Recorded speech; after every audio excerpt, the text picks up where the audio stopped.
Hi, in this video I'll share exactly with you what you need for Tanzania safari and what you can leave at home.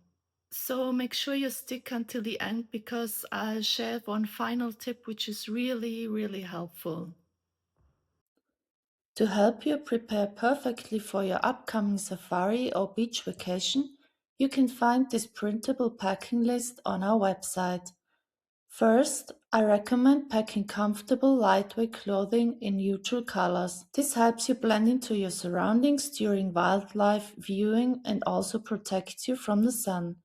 Make sure to bring some warm layers for the cooler mornings and evenings, such as a soft shell jacket, another lightweight jacket, or a sweater. A hat or baseball cap, as well as sunglasses, should definitely be in your luggage to protect you from the strong African sun. Comfortable closed shoes are also important. This is especially true if you're planning a hike, like the walking safari we did in Arusha National Park. In that case, suitable shoes are essential. To protect yourself from mosquitoes, be sure to pack insect repellent. If you're staying in lodges like we did, you usually won't need to bring a mosquito net because lodges generally provide them. For your camera equipment, make sure to bring extra batteries and plenty of memory cards. You'll definitely want to capture these unforgettable moments. A pair of binoculars is also very useful, especially in the Ngorongoro Crater, where you'll often be watching rhinos from quite a distance. If you're a photographer, a telephoto lens with at least a 200 mm focal length is a great advantage. A well-stocked travel first aid kit is important as well, including any malaria medication recommended for you.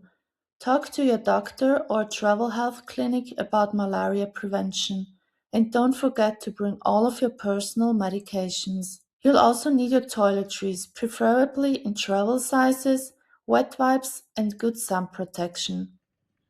A lightweight day pack is ideal for your excursions. It allows you to safely carry water, snacks, and your camera. And of course, you need the right travel adapter and charging cables for your electronics.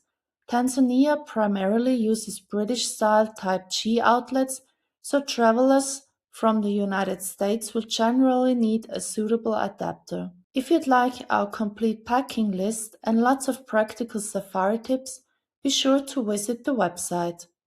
You'll find the link in the description below, in the first comment, and as a QR code right here in the video. And now, one more important tip from me. Avoid bringing delicate clothing because parts of your safari can be very dusty, and the dust can be tough on your clothes. So during your game drives, don't wear beautiful white clothing or anything too delicate. That way you'll be able to enjoy your clothes for much longer. And I also have an extra tip especially for women on my blog. With this packing list, you'll be perfectly prepared for your Tanzania safari. If you enjoyed the video, give it a thumbs up, subscribe to my channel for even more travel tips, and also watch our Tanzania playlist. Thanks for watching and I'll see you in the next video. Bye!